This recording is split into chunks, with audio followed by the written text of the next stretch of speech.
Earlier today, Charlotte Wilder of Oddball, you could catch it every day except Monday, oddly. Tuesday, Wednesday, Thursday, and Friday, she walked into the room, swaggered into the room, and she was accompanied by Mike Ryan playing what she didn't know was her theme music, Tone Loc's Wild Thing. Charlotte, by way of introduction, I am handing over to you, you have to choose wisely here, the ability to choose what we talk about next. And your two topics, you only have two to choose from, are the following. One is things in society that millennials are eradicating because they don't use them anymore, and because young people make everything popular, they are making sure that things that I might have grown up with are not things that endure in the future. What made me think of this actually was bowling alleys and Bird Bowl, because I don't think bowling alleys are going to exist much into the future. Is this the entire title of the topic? It's just things that millennials are going to extinguish. But with bowling alleys and all that No, it's just that. It's just that, or, and this is something that Ryan Cortes, our researcher, has sent me.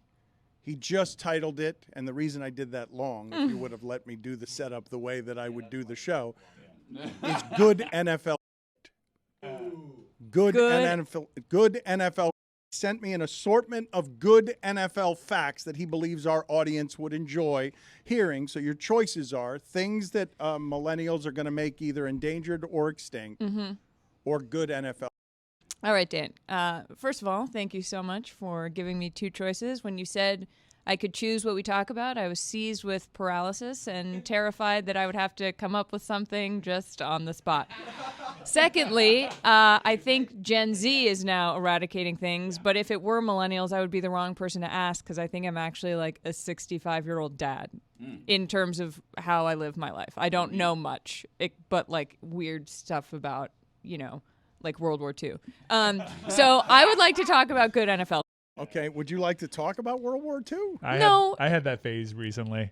Oh, Pearl Harbor. I've been Googling. I mean, like, I don't know. I get really into transportation. That's why I was so into the submersible. Been Googling a lot of like cargo planes. Like, what's the biggest plane that's ever flown? And it's this Russian plane called the Andropov something. And like, they can carry so much stuff. That's because they're a large cargo plane. Yes, you would assume that. Have you ever seen one take off? Have you ever seen a video of one of those things take off? I would assume that it's like me trying to parasail. Okay. I would like to YouTube this. What is the name of the cargo plane? Hold on, I gotta Google it. Guys, be careful. This is early onset Republican. Russian. No, biggest plane in the world. Oh no! Oh whoa! What? The Stratolaunch? You just okay, no, Dan. I want to talk. I want to talk about good NFL.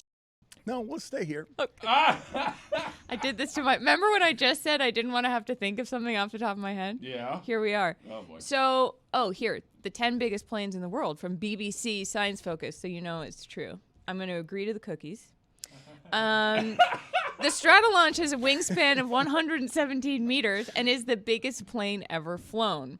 Oh, here, this is helpful. To put that into some kind of context, the average soccer field is about 105 meters in length. Wow. The wingspan is bigger than the average soccer field. Thank God they put that in sports terms. I wasn't going to be able to understand it. Video team, because Charlotte has gone off the board, can you please find me video of one of these planes taking off so that we have the video accompaniment that Charlotte is amazed by? Yes. Also, the plane that I was thinking of, Dan, is the Antonov AN-124, which was a Soviet plane. I think they only made one. That Antonov plane looks just like Bo Pelini. Jack Antonoff?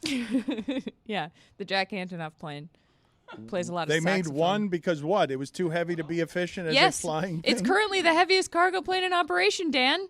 It's been delivering cargo around the world for 40 years. I just pulled up a photo of Bo Pelini. Tell me that plane doesn't look just like Bo Pelini. Oh, my God. Video team, Wow. Can we get Bo Pelini and this plane right next to one another? Just to be clear, though, yes.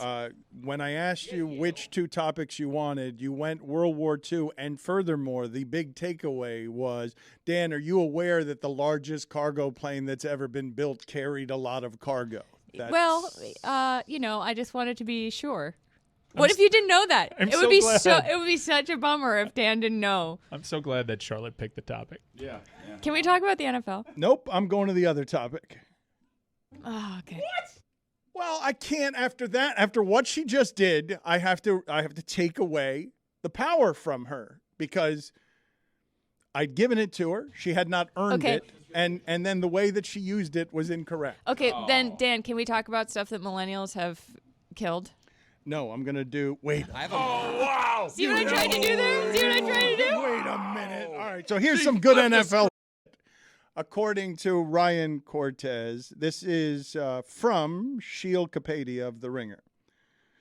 These are all facts. You guys choose which one you like best. Which is the best of these facts? So far this season, Miami quarterback Tua Tagovailoa is getting rid of the ball on average in 2.35 seconds. It's the shortest time to throw in the league. Yet, his average throw is traveling 10.4 yards downfield, which is tied for highest among starting quarterback. That's basically how you want to play. Don't turn the ball over. Get rid of it quickly. Throw it deep downfield. Since 2000, only the Patriots have had a greater scoring margin than the 2023 Cowboys, plus 60, through the first 2 weeks of the season. Speaking of the Patriots, by the way, I did want to point out just a couple of things. One, they're 2-7 in their last 9 games. They have 2 plays this season of over 20 yards on offense. 2 plays this season. And now you know why Tony Maserati, I'm sorry, is it Maserati or Mazzotti? Whatever. Boston radio guy says Bill Belichick should be fired. Whatever. Okay, all right. Charlotte from Southie here. I want to say, first of all, what is going on in Foxborough? This is unacceptable.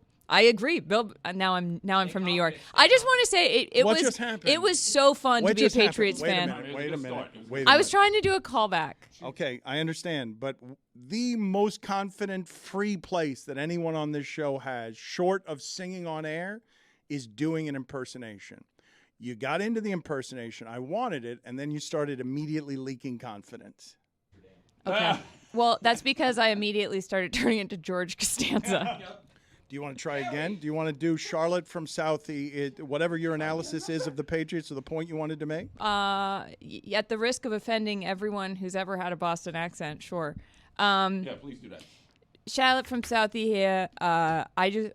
Belichick, look, it was Brady all along, and we all knew that. You go down to Gillette, I have my starter jacket on, and we'd say, this is Brady, Brady Belichick, greatest duo of all time. What has Belichick done since Brady left? What has Brady done? Oh, won another Super Bowl?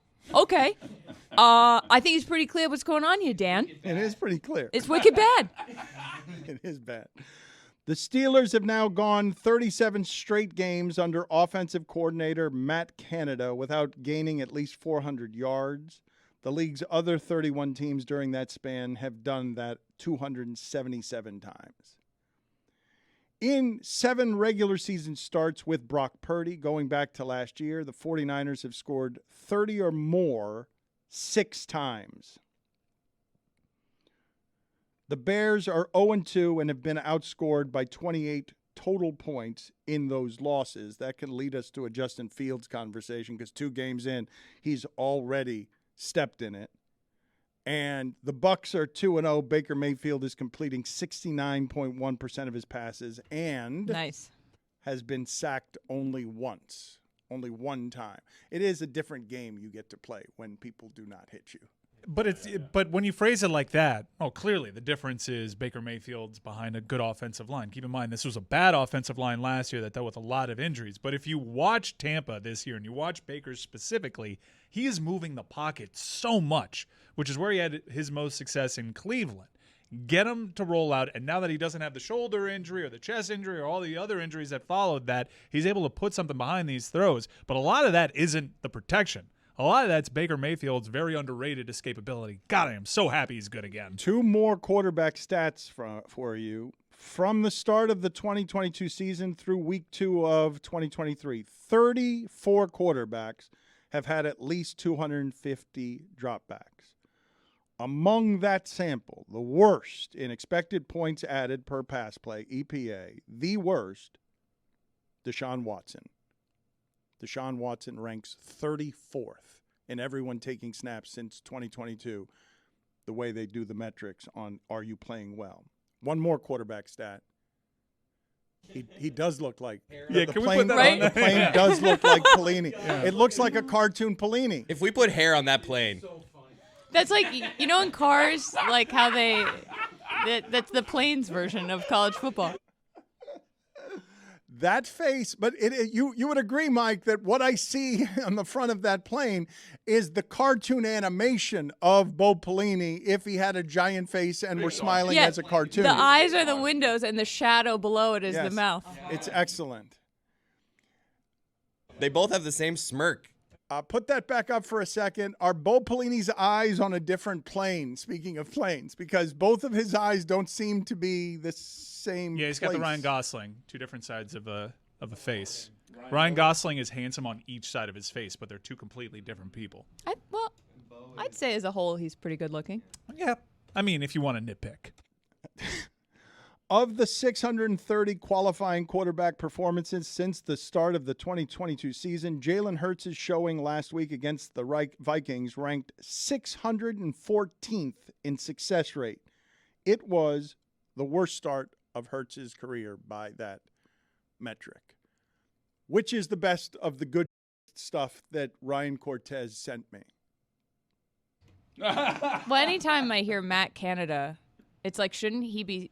What should Matt Canada be? It's like he's not a coordinator. He's like a card shark in Vegas or something. Americans are so bad with their sports chants. Yeah. If you go to Europe and you got a player named Timo Werner, they'll just sing it to the tune of Just Can't Get Enough by Depeche Mode. But here we've got defense, let's go blank, or fire Canada. Everything has to have that cadence. It's so boring. Can we get better chants? Yeah. I want to find out what Matt Canada does for a living. Ref, you suck. Ref, you suck. It's just so boring. It's just so boring. That name, Do something to West End girls. Matt Canada. You think a card shark of some sort? Yeah, or maybe like a car mechanic. Charlotte, what happened to you?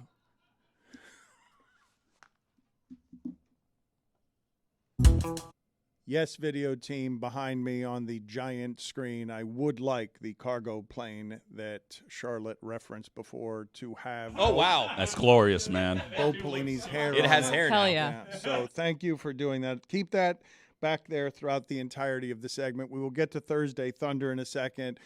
There is some stuff with the Chicago quarterbacking situation that I want to get to because the stats are alarming through 2 games. But every Sunday I'm watching an athleticism in football that to me is breathtaking. I'm sure many of you have seen by now. I don't know if it's a drone shot or a camera from above. I don't even know how they got Bijan Robinson of the Falcons, who's an amazing running back. He runs like a cartoon character, did it at Texas. It's a work of art to see him juking Packers defenders in the secondary, and it went viral yesterday because it's beautiful to watch that kind of athleticism. When you see people you know are athletes being out-athleted by someone who's just incredibly athletic. Am I going to sound like an answer? Here, Dan, don't answer that. Yes. But I actually had the reaction that you had watching it in slow motion. I had that in real time. I didn't need to see it from above to know how special that runner is. In Texas, too, at Texas, too, and hopefully he can stay healthy because that position is devalued, and that as an art seems to be gone. I mean, I'm not watching a whole lot of running backs that I used to watch in the 70s, 80s, 90s in the open field, juking people in a way that made it obvious that they were more athletic than the people trying to tackle them. The injury to Nick Chubb will greatly reduce my enjoyment at a football season this year because I'm not a Browns fan anymore. I just love watching the power and speed, the combination and the elusiveness of that singular guy. Honestly, not enough has been made out of what a dirty hit that was from Minka Fitzpatrick, ruining my football experience. He went very low on the knees, and it is to me pretty staggering.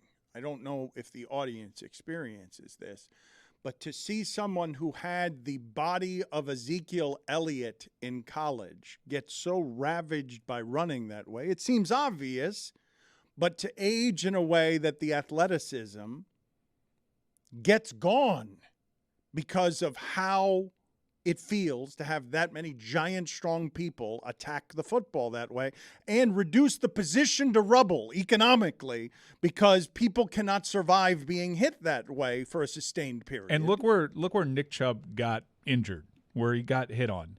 If there is one man that has spent his entire offseason preparing for that hit, it would be Nick Chubb from all the videos that we've seen. One of the things that I was talking about with Katie and Pablo on Pablo Torre Finds Out last week is I really don't believe that the grand majority of people watching sports or even covering sports understand the amount of lifetime science, nutrition, training, medicine, expertise that goes into that wide receiver getting one step on that route on that defensive back who's been training the same way with the same things to make sure that he doesn't get that 1 yard. The science of all of that, because these are all military schools for millionaires, and what's happening out there is more disciplined than your workplace listening to this. Like, you may think athletes are idiots, but their workplace is more disciplined than yours. It demands more from them. And the competitive nature of, I'm going to fight you for dollars for my family, elevates everything to just an insane place. So that every Sunday, what I'm watching in athleticism, I'm awed by. Chris Cody, do you remember on Sunday anything from football? Because it happens to me every Sunday where Flowers is making a move, and I'm like, how did he do that? Or the receivers are doing something. I'm like, how is that possible? These people are so athletic. I had my friends talking to me about this. I think it was the first series, this Micah Parsons sack where he kind of went around and he goes up the middle. And the sack was impressive in itself, but the most impressive part about it was this crawl that he did after. He crawled what looked like 15 feet with just his arms on, dragging his legs. It was the most impressive thing I saw all Sunday. Chris, I think about this all the time. I think, like, if I had to run even one route, I would be gassed. Also, they do this with helmets on. Like, yeah. I don't think people think they're about heavy. Have you ever tried to run with a helmet on your head? I have. I can't. But the thing that amazes me the most is when there'll be this insane play where you're just like, oh my God, that person bent space and time, and then they'll run like another 50 yards in celebration. Do a backflip. Yeah. Or like flip like on their back and then flip up that cool way. I'm like, oh my God. Do we have the video capability and a helmet to make Charlotte run outside with a helmet? Oh, my God. Do we have the ability to see what that might look like? Did I ever tell you, Dan, that if I ever write a memoir, the title will be I Did This to Myself? I don't want a space helmet. We have an astronaut's helmet. Is that okay? Would you be willing? I'd like to get video footage, Charlotte, of you trying to run, preferably with a football helmet, but if it has to be an astronaut's helmet, we'll do that too. Yeah, I'll do that. I think a football helmet would be, good. Thank God we have one. We have one. God. Okay, what's that, an Army-Navy helmet? Okay, excellent. Thank you for your service, Charlotte. Yeah, for sure. Do I have to do it right now? Well, soon, if you don't mind, so All that right. we could get the payoff. Okay, great. Maybe during Thursday Thunder. Maybe get you out there and we'll surround you. We'll put some flares and pyrotechnics on Thursday Thunder so it also has – we don't have the rights. NFL video is very expensive, so maybe you can recreate some things with a helmet, and that will be our video footage. But what you mentioned, Chris Cody, on Micah Parsons – The crawling? The crawling, I don't know if you heard when he was asked about, hey, what do you prefer here, turf or grass? His response was, I'll play on concrete. And I believed him because of things like that. I will not play on concrete. Micah Parsons is terrifying. And people like him and Myles Garrett have gotten into an athletic space where they can confidently fool around. And, I don't have to do 3-point stance, 4-point stance. I'll just roam out here and be more athletic than you, and you're the center. And even though you think you're good at blocking, there's space here, and I'm not blockable. We need to put TJ Watt in that athletic class. I don't know why he's not, because his brother was. But what TJ Watt does for a defender is similar to what Micah Parsons has been doing, because you could argue, even though they've had complete performances and Pittsburgh has decidedly not, TJ Watt is single-handedly winning games. As he did last year. And when he went out, they lost the games. I cannot believe that TJ Watt is the best Watt in the family. That's stunning. What did you say? You go Look, outside. I right can't now. even do a show with the helmet on, let alone run. This is I don't going know. to be a It's a pretty killer disaster. line. Your comedic timing is great with the helmet on. You're seeing the Maybe game well. this is my powers. Maybe if I take it off, I won't be funny anymore. What if you're the greatest quarterback ever because of your vision? I throw a being so- tight spiral, Mike. Before we get to Thursday Thunder, let's go through some of this controversy in Chicago because the stats are pretty damning. And you want at that position because the position is changing. You have guys who are athletic. Justin Fields, his lower body is remarkably strong. He is a running back in a quarterback's body and runs in a way that's super unusual, runs away from secondary. Studio team somehow put up a better comparison side by side with Bo Pelini and this cargo plane from Russia, which ironically is, I think it's supporting Ukraine. We put Bo Pelini's hat on. Now we have a side view. I'm telling you, this plane is Bo Planeely, is what they've dubbed it. Via Ben Solak of The Ringer on Justin Fields. 37% of his pass attempts are at or behind the line of scrimmage. That leads the league. 50% of Fields' pass attempts that are behind the line of scrimmage are completed.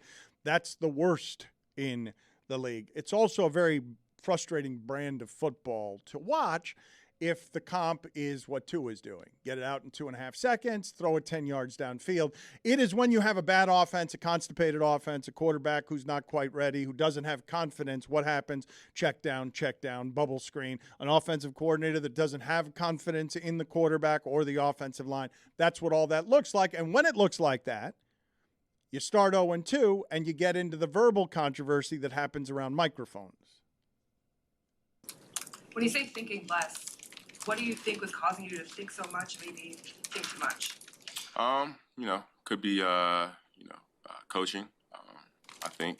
But, at the end of the day, it makes it, they're doing their job when they're giving me, what to look at and stuff like that. But at the end of the day, I, can't be thinking about that when the game comes. I prepare myself throughout the week, and then when the game comes, it's, it's time to play free at that point. So, just thinking less and, playing more. Hey, Justin, we've heard this before from other athletes. There are just too many, coaching voices in your head at this point that you're trying to process so much. Is that part of what you're saying? I don't think it's too many coaching voices, but I just think when, you're fed a lot of information at a point in time and you're trying to think about that info, like when you're playing, it's like it doesn't let you play like yourself. You're trying to process so much information to where it's like, if I just simplified in my mind, I would have did this. Like, I saw a few plays on Sunday to where if I was playing like my old self, like, we would have had a positive play. Like, there would have been, a few more third down conversions. So I think that's the biggest thing for me is just, playing the game how, I know how to play it, how I've been playing it my whole life. So that's what I got to get back to doing. That was a part of a pretty insightful post-game presser from Justin Fields, and it is frustrating. The last one he'll do, by the way, that's insightful. Yeah, well, we'll get to that in a second. But watching Justin Fields has been especially frustrating because it's off to a similar start as last year was, and we thought we figured it out with Justin Fields. Have him run a lot, and we understand that there's a risk when it comes to his health. Have him throw deep, and everything's been underneath by the metrics that you just brought up. It's been a frustrating experience to watch him. So he gave this insightful answer. And as you mentioned, it'll probably be the last time because that stuff gets aggregated. Headlines are headlines. And you can tell by this reaction that he had towards the media that it became a locker room issue for Justin Fields. Yeah, you guys' jobs are to get clicks. So it's like when you take my quote out of context and when you just say that, if you paint the picture on the inside out, like y'all are trying to split us up as a city. I'm not blaming anything on the coaches. I'm never going to blame anything on the coaches, never going to blame anything on my teammates. I will take whatever happens in the game, I will take all the blame. I don't care if it's a drop pass, it should have been a pass. Put it on me. But never will you hear anything come out of my mouth to where I will blame it on somebody else. In this organization, my teammates, never will you hear that. So I just want to clear that up and just know that, like, I need to play better. That's it, point blank. If y'all, that's what I should have said in the first place. But I was trying to give y'all more details because You know, I appreciate y'all for doing what y'all do, and I try to give y'all the information y'all want for you guys' job. So I'm gonna do that, and in the future, but I ask you guys just to put the whole quote out. Don't cut it up into words and pieces to make it seem like I'm saying something that I'm not. So again, appreciate you guys what you do, and y'all have a pleasure. What was taken out of context? Like, if anything, I think we can criticize the media did pounce on, oh, he just said a thing. Let's follow up and get him to dig himself a deeper hole. That was the part that made me feel uncomfortable.